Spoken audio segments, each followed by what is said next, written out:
1월 7일 코로나 바이러스 감염증 19 국내 발생 현황을 말씀드리겠습니다. 국내 발생 신규 확진자 규모는 833명입니다. 해외 유입 사례는 37명으로 총 누적 확진자 수는 66,686명입니다.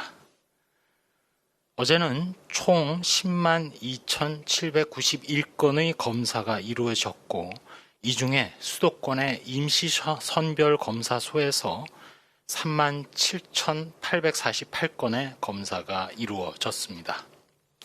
신규로 654명이 격리 해제되어 현재 17,991명이 격리 중입니다. 위중증 환자 규모는 400명이고 어제는 사망자가 19명 발생하였습니다. 돌아가신 분들의 명복을 빌면서 유가족분들에게 심심한 위로의 말씀을 드립니다.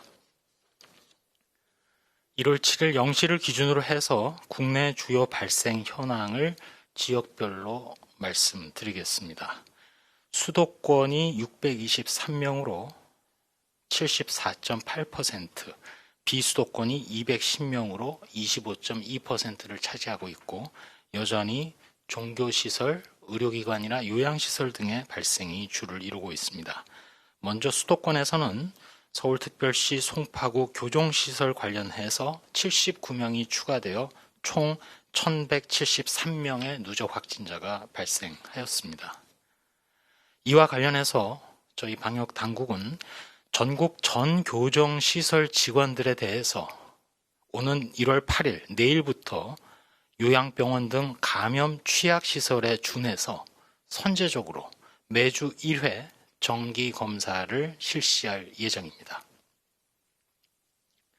다음으로 수도권 경기도 양주시 육류가공업체에서 46명이 추가되어 지난 1월 5일 첫 확진자 발생 후 총 47명이 발견되었고 경기도 오산시 급식업체와 관련해서도 현재까지 총 12명의 누적 확진자가 발견되었습니다.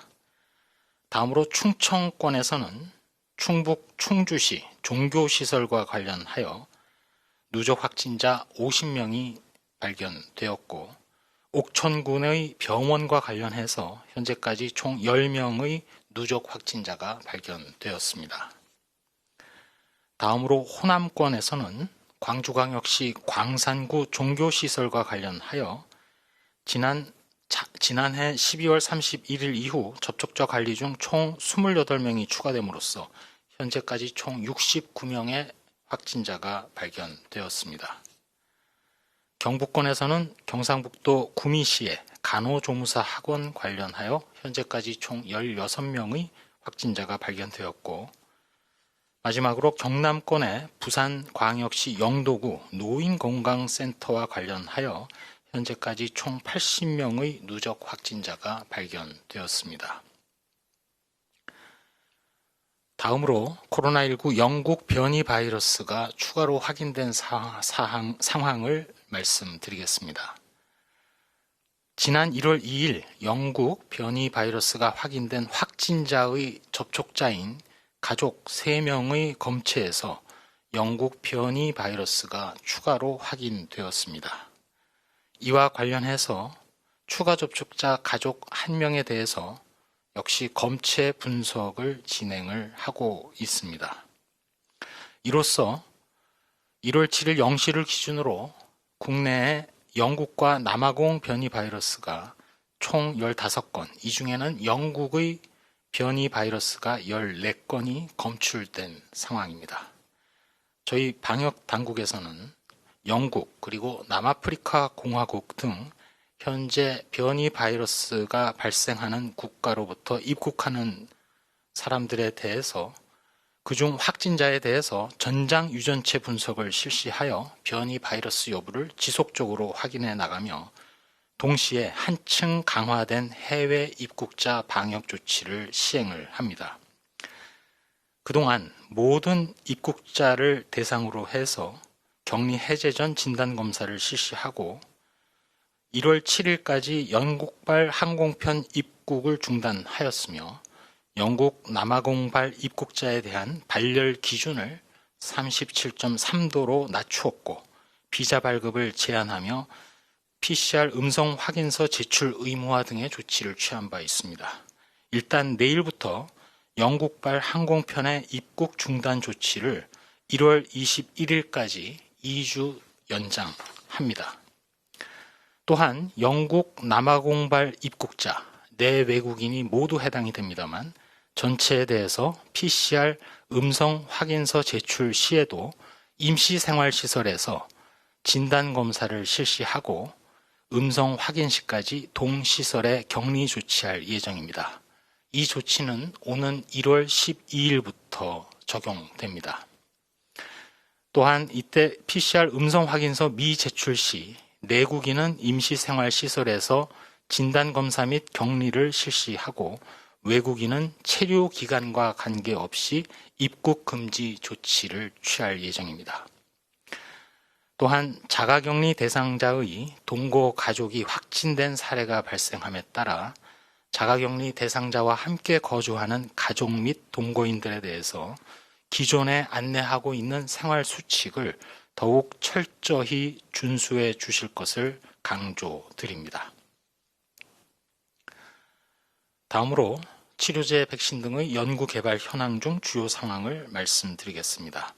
먼저 치료제와 관련하여 현재 신종감염병 중앙임상위원회가 작년 12월 24일 코로나19 진료 권고안을 업데이트하여 발간한 바 있고 이 내용에서 고령, 기저질환자 및 중증 환자에 대한 치료법으로 항바이러스제 중에서는 렘데시비르를, 면역 조절제 중에서는 덱사메타존을 적극 사용하도록 권고한 바 있음을 말씀드립니다.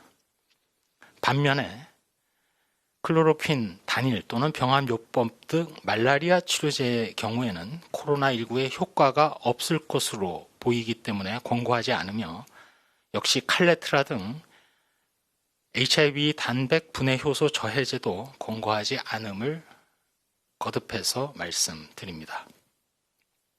현재 국내에서 코로나19 치료제인 렘데시비르의 경우는 105개 병원에서 3,108명의 확진 환자에게 공급되었습니다. 현재 국내에서 개발하고 있는 혈장 치료제 임상시험과 관련해서는 임상 2상 시험이 13개 의료기관에서 64명의 환자에게 투약이 완료된 상황입니다. 또한 이와 관련해서 혈장 공여를 등록했던 분은 6,554명이며 실제로 혈장 모집이 완료된 분이 4,139명임도 말씀드립니다. 다음으로는 생활방역과 관련된 사항입니다. 행정안전부에서 운영 중인 안전신문고에 신고된 사례 중에 유독 종교시설과 관련된 내용이 있어서 말씀드립니다. 종교시설에서 온라인 예배 촬영 시 촬영 인원 20명 이외에 일반 신도들을 예약제로 참석시켜서 예배를 진행한 사례가 신고가 되었고, 종교시설 관련된 의료기관에서 신도 14명이 모여서 마스크를 착용하지 않은 채 대면 예배를 진행한 것, 또한 일반 가정에서 종교 관련 소모임을 하면서 노래를 부르거나 대면 모임 등을 한 것이 신고된 바 있습니다. 또한 대학교 종교인 시험장에서도 수백 명이 모여서 시험장에서 같이 점심 식사를 한 사례가 신고되었습니다. 저희 당국에서는 코로나19 예방 및 확산 차단을 위해서 대면 예배 금지, 그리고 종교시설 주관의 모임 및 식사 금지, 비대면 예배 시에도 20명 이내로 영상 제작 등 집합 인원을 최소화할 것을 꼭 지켜주시도록 다시 강조드립니다. 전국 대부분 지역에 한파, 특보주의보가 발령돼 있는 상황입니다. 건강을 위해서 가급적 외출을 자제하고 행사나 모임을 취소하는 등 사회적 거리 두기에 적극 동참함으로써 한랭 질환과 코로나19 예방에 힘써 주실 것도 부탁드립니다. 새해도 변함없이 코로나 대응과 관련해서 세 가지 수칙을 말씀드립니다. 우선 모든 사적인 모임은 취소하고 집에서 안전하게 머무르며 종교활동, 모임, 행사는 비대면 비접촉입니다. 두 번째로 장소와 상황을 불문하고 실내 및 2m 이상 거리 유지가 어려운 실외에서는 항상 마스크를 착용하고 마스크를 벗어야 하는 대면 식사, 음주, 흡연과 같은 상황은 피해 주시기 바랍니다. 마지막으로 발열, 호흡기 증상 등 의심 증상이 있을 때는 신속하게 선별진료소, 임시선별검사소 등을 방문해서 검사를 받으시고 의료기관에서도 검사 의뢰서를 적극 발급함으로써 선별진료소에서 별도의 문진 절차 없이 신속하게 검사를 받을 수 있도록 적극 협조해 주시기 바랍니다.